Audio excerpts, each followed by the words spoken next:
जी, मैं हर 3 दिन में 1 लाख नाम जप करने का प्रयास कर रही हूँ तथा ग्रस्त कार्यों को करते हुए नाम या कोई पद चलाने का भी प्रयास करती हूँ। महाराज जी, मुझे बताएं कि मैं और किस तरह नाम जप को बस बढ़ा ऐसे सकती ही हूँ। चलते रहो, अपने आप जब मन में बस जाएगा तो 3 लाख की संख्या की बात एक दिन में पूरी होने लगेगी और जीवन धन्य हो जाएगा। बस ऐसे चलते रहो, ऐसे लंबे समय सातु दीर्घ काल निरंतर सत्कार सेवितो दृढ़ भूमि, लंबे समय तक दीर्घ काल तक यही अभ्यास बना लो तो वही मन पकड़ लेगा और मन पकड़ लिया तो निहाल हो जाओगी। मन मन पकड़ लेता है, रात में भी तो मैं सो नहीं पाती हूँ, कभी कोई पद चलने लगता है। हाँ, बहुत सुंदर। और उसमें हानि नहीं होगी। जैसे हम भजन करते हुए जग रहे ना, तो जगने की कोई हानि नहीं होगी उसमें, क्योंकि जो हम संसार का चिंतन छोड़कर गाढ़ नींद में आनंद लेते हैं, वही हम भगवान का चिंतन करते हुए हमारी इंद्रियां पावरफुल हो जाती हैं। दिन भर हम एक्टिव बहुत रहते हैं, कभी ऐसा भी नहीं रहता। खूब खूब नाम जप करो, ज्यादातर गुप्त रखो, अपनी साधना प्रकाशित ना करे। कोमल जी, भिवानी से। राधे राधे महाराज। राधे राधे महाराज जी। महाराज जी, क्या आज के समय में संसारिक और ग्रस्त जीवन में रहकर भगवान की प्राप्ति की जा सकती है? महाराज जी, इनका प्रश्न नहीं है की कि जा सकती? भगवान की प्राप्ति के लिए जो सबसे ज्यादा जरूरी है वो एकांत और शांत माहौल में रहकर। नहीं, ऐसा नहीं। भगवान की प्राप्ति के लिए एकांत जरूरी नहीं। भगवान की प्राप्ति के लिए काम छोड़कर बैठना, कायर होना जरूरी नहीं है। भगवान की प्राप्ति के लिए मामुनिस्मर युद्ध च, अर्जुन जी को आदेश कर रहे हैं, तस्मात् सर्वदा सर्वकालेषु मामुनिस्मर, हर परिस्थिति में मेरा स्मरण करो और युद्ध च, अपने कर्तव्य का पालन करो। एकांत किसे कहते हैं? हृदय में जो भगवान का सुमिरन होता है, उससे बढ़कर एकांत नहीं। कहाँ जाओगे एकांत? अब बोलो हमें, तुम कहाँ जाओगे एकांत? जितनी भीड़ तुम्हारे गांव में नहीं होगी, उससे ज्यादा हरिद्वार में है, वृंदावन में है, अयोध्या में, जो तीर्थ स्थल है, जो बड़े बड़े भगवान के पवित्र स्थान है, वहां भीड़ ही भीड़ देख लो। तो एकांत कहाँ जाओगे? कहाँ बैठोगे एकांत? ये महाराज जी गृहस्थ जीवन में रह के तो क्यों? गृहस्थ जीवन में क्या परेशानी? सुबह से उठ के राम राम राधे राधे रट रहे हैं, अपना काम कर रहे हैं, इसी से भगवत प्राप्ति हो जाती है। बच्चे आ गए, बीवी आ गई, कोई परेशानी नहीं। बच्चे में भगवान है, बीबी में भगवान है। हमको भावना ही तो बदलनी है। अपने घर से हम शुरू करते हैं सब में भगवान को देखना, और नाथ सकल संपदा तुम्हारी, मैं सेवक समेत सुतनारी। बहुत बढ़िया भजन हो रहा है। क्या बाबा जी बन करके लोगों से मिलना नहीं होता? क्या पेट भरने के लिए मांगना होता है? 5 घरों में जाके भिक्षा मांगते हैं। और देखो, हम बाबा जी बनकर एकांत सेवन किए पूरे जीवन, और समाज में हमको जितनी समाज दी गई, कितनी समाज दी गई? तो भगवान ने दिया कि नहीं दिया? दिया तो समाज ही, वही समाज आपको दिए। तुम्हारी तो छोटी समाज है, तुम्हारे 5-6 लोग होंगे घर में, हमारे 500 लोग हैं। विरक्त विरक्त और गृहस्थ जोड़ लो तो 50,000 हो गए। तो हमारा कहने का तात्पर्य है, एकांत का मतलब है हृदय में भगवान का सुमिरन करना। एकांत में कहीं भी बैठ जाओ जाके, तुम्हारा अभी तो भजन का मन करता है, और एकांत में बैठ जाओगे तो भोगों का मन करेगा। लिख लो कागज में। अभी घर में हो तो वृंदावन आने का मन करता है, और वृंदावन में आके तुम्हें हम सब सुविधा दे दें, एक कमरा समय से टिफिन कमरे में पहुंच जाएगा। भजन करना है, आप भाग ना जाओ तो मैं बता देना। जब लड़कवा कहता है ना पापा, वो जब कान में आएगी सावा, भाग जाओगे। एसी रूम छोड़ के भाग जाओगे। लेकिन महाराज जी, अगर हमारे जैसे हम अपने घर में हैं और हम कोशिश कर रहे हैं नाम जप की, और हमारे घर वाले मांस मदिरा सब कुछ चल रहा है, तो अब यही दुर्भाग्य है। ये दुर्भाग्य है कि ऐसा कुसंग मिला है।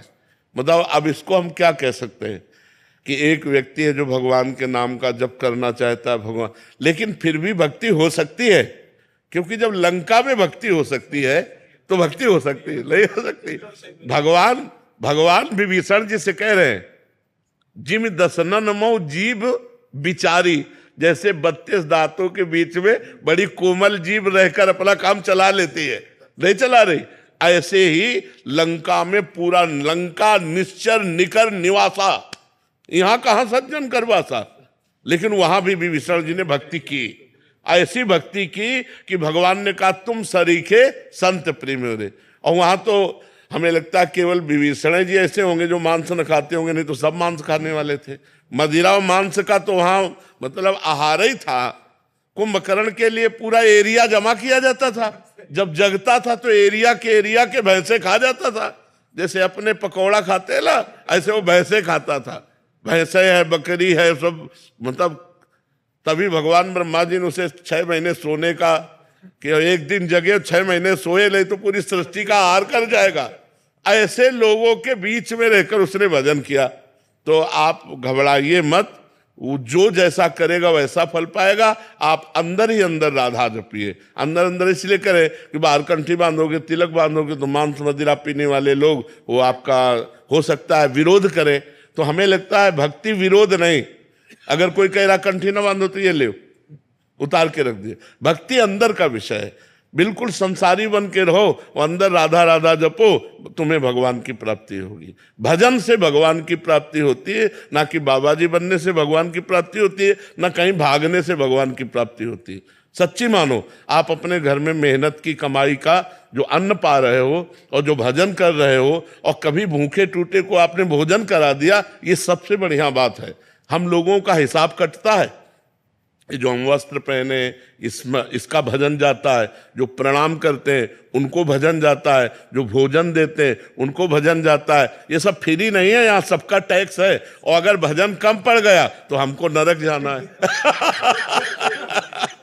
हरे हरे शिष्य धन शोक न हरई, सो गुरु गोर नरक मा परई। अच्छा, आप इस भागवतिक टैक्स से बचे। मेहनत की कमाई से कपड़े पहनते हैं, मेहनत की कमाई खाते हैं और अपनी मेहनत की कमाई दूसरों को भी दे देते हैं। गौ सेवा, संत सेवा, आए हुए अतिथि की, भिक्षुक की सेवा। तो गृहस्थी धर्म बहुत बड़ा है।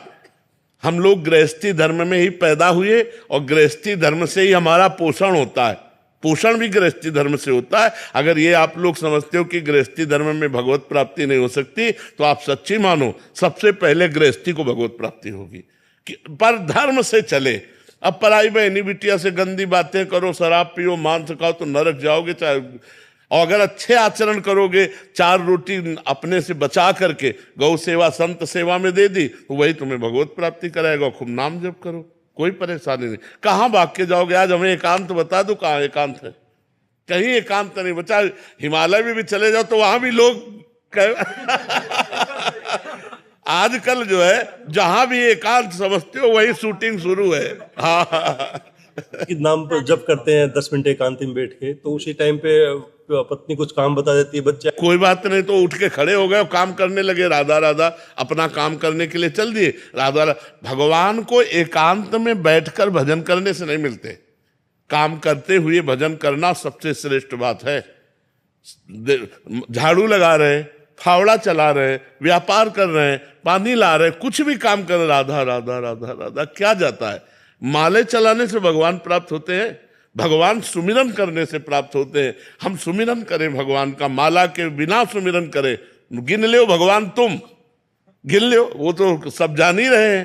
तो खूब भजन करो और गृहस्थी में रहो। और ये जरूर करो कि अपनी कमाई का 4 रोटी का हिस्सा कभी किसी भूखे को खवा दो, कभी किसी गाय को दे दो, कभी किसी बीमार को 10 रुपया तुम्हारे लग जाए। ये बढ़िया परोपकार।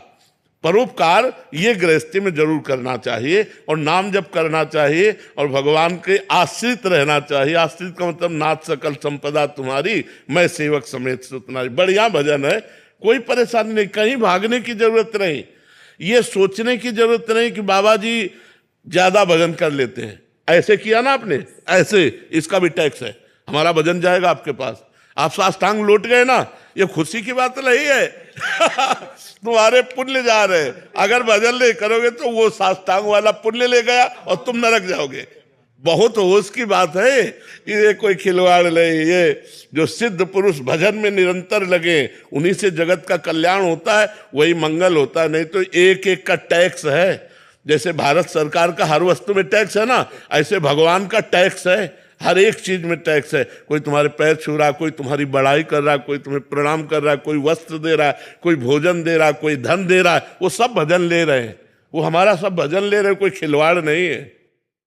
राधे राधे महाराज जी। महाराज जी, मैंने अपने आप को कभी भी किसी परपुरुष से टच नहीं कराया और ना ही शादी से पहले ना ही आज। महाराज जी, अपने पति के अलावा धन्यवाद कभी किसी का देते सोचा हैं, भी नहीं। धन्यवाद देते हैं। ऐसी माई बहनें अगर अपने जीवन को पवित्र रखें तो हमारे समाज का बड़ा मंगल हो जाए। ऐसी माताओं बहनों से जो पुत्र होते हैं वो राष्ट्र भक्त और भगवत भक्त होते हैं। जो व्यभिचार प्रवृत्ति से युक्त हैं वो ऐसे संतानों को उत्पन्न नहीं कर सकती, उनमें क्षमता नहीं है। ये जो गर्लफ्रेंड बॉयफ्रेंड चला है, गंदी बातें चली है, ये बहुत खतरनाक है। हम मतलब हमारे हृदय शीतल होता है जब कोई कहता है मैं धर्म से चलता हूँ, मैं कभी किसी को इस गंदी बातें नहीं। ये तो एक मतलब आश्चर्य की बात है। नहीं, आज तो बच्चियाँ एक बॉयफ्रेंड, फिर ब्रेकअप, फिर दूसरा बॉयफ्रेंड, फिर ब्रेकअप, फिर तीसरा बॉयफ्रेंड। ये क्या चल रहा है? ये चल क्या रहा है? गंदी बातें हैं कि नहीं? गंदी बातें, कितनी गंदी बातें। हमारा जो भारत देश है वो धर्मयुक्त है, तो हमारे सनातन धर्म में वो एक बार जिसका स्पर्श हो गया आजीवन उसी के निर्वाह किया जाता था। इसीलिए बड़े बुजुर्ग ब्याह कराते थे।